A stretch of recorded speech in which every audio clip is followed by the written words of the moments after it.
নমস্কার বন্ধুরা, সবাইকে অনেক অনেক শুভেচ্ছা ও ভালোবাসা জানিয়ে আমি আজকে আপনাদের কাছে শেয়ার করতে যাচ্ছি কচি আম পাতার ভর্তার একটা রেসিপি। হয়তো আপনারা ভাবতে পারেন যে এটা আবার কি, আম পাতা আবার মানুষ খায় নাকি? হ্যাঁ বন্ধুরা, আম পাতা মানুষ খায়, আর সেটা একটা খুব ভালো ধরনের একটা ঔষধি গুণ সমৃদ্ধ একটা খাবার, যেটা আমরা অনেকেই জানি না, আবার অনেকেই জানি। তো আমি গাছের যে কচি আম পাতা, যেটা একদম ব্রাউন কালারের কচি, একদম নরম হতে হবে, সেই আম পাতা আমি দেখে দেখে নিয়ে আসলাম পেড়ে। তো এবার আমি সেটাকে পরিষ্কার করব। পান যেভাবে ছিঁড়ে মধ্যের যে শিরাটাকে ফেলে দেয়, ঠিক এভাবে এটাকে শিরাগুলো ফেলে ফেলে নিতে হবে। আর সাথে নিয়েছি আমি কচি কচি কুঁড়ি, লেবুর কুঁড়ি, যেটা লেবুর শুধু বের হয়েছে, শুধু এই কুঁড়িগুলো একদম নরম আর খুব সেন্টেড হয়। তো এগুলোই নিয়েছি। আর এর সাথে আপনারা আরও নিতে পারেন পুদিনা পাতা, থানকুনি পাতা, এগুলো এর সাথে মিলে নিতে পারেন। তো আমি ম্যানেজ করতে পারিনি, তো আমি যেগুলো নিয়েছি সেগুলো দিয়ে আপনাদের দেখাচ্ছি। আর নিয়েছি পেঁয়াজ কুচি, শুকনো লঙ্কা পুড়ে নিয়েছি। আর যারা ঝাল খেতে বেশি পছন্দ করেন তারা আরও ঝাল ব্যবহার করতে পারেন, কাঁচা লঙ্কাও ব্যবহার করতে পারেন। তো এদিকে নিয়েছি আমি আরও দুটো পাকা দেখে, একদম লাল টুকটুকা পাকা দেখে টমেটোটাকে ভালো করে আমি পুড়ে নিচ্ছি দুপাশ। কারণ টমেটোর থেকে অনেক একটা স্বাদ বেরোয়, ফ্লেভার, যেটা খুব ভালো লাগে চাটনির সাথে।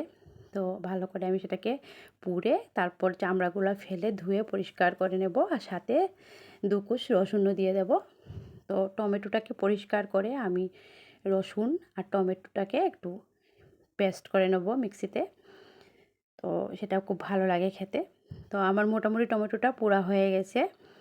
এবার এদিকে দেখুন আমার আম পাতাগুলোও সুন্দর করে পরিষ্কার করা হয়ে গেছে, ধোয়া হয়ে গেছে। এবারে আমি সেটার মধ্যে কুচি কুচি করে কাটা সেই লেবুর কুঁড়ি দিয়ে দিলাম, ধনে পাতা কুচি করে দিয়ে দিলাম, আর দিয়ে দেব এখানে পেঁয়াজ কুচি, শুকনো লঙ্কা কুচি, শুকনো লঙ্কা যে পুড়ে রেখেছিলাম সেটাও দিয়ে দিলাম, একটু সরষের তেল, আর স্বাদ মতো নুন দিয়ে দিলাম।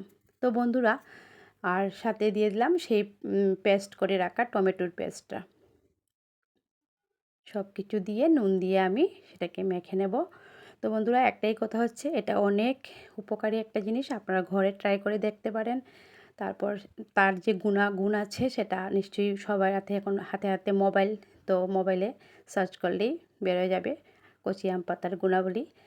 তো খেতেও অনেক টেস্টি হয়, আম পাতার সুন্দর একটা সুগন্ধ, সব মিলিয়ে খুব ভালো একটা খাবার।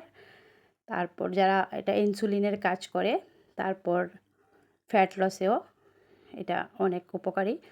তো দেখুন আম পাতার ভর্তাটা কেমন হয়েছে, একবার খেয়ে দেখবেন বন্ধুরা, তারপর আমাকে কমেন্টস করবেন কেমন হয়েছে। তো ঘরে একবার ট্রাই করবেন, আর আমার আম পাতার ভর্তাটা কেমন হয়েছে সেটা আমাকে বলবেন। তো নিশ্চয়ই ভালো লাগবে। তো সবাইকে আবারও অনেক অনেক ধন্যবাদ জানিয়ে আমার ভিডিওটা এবারে শেষ করছি।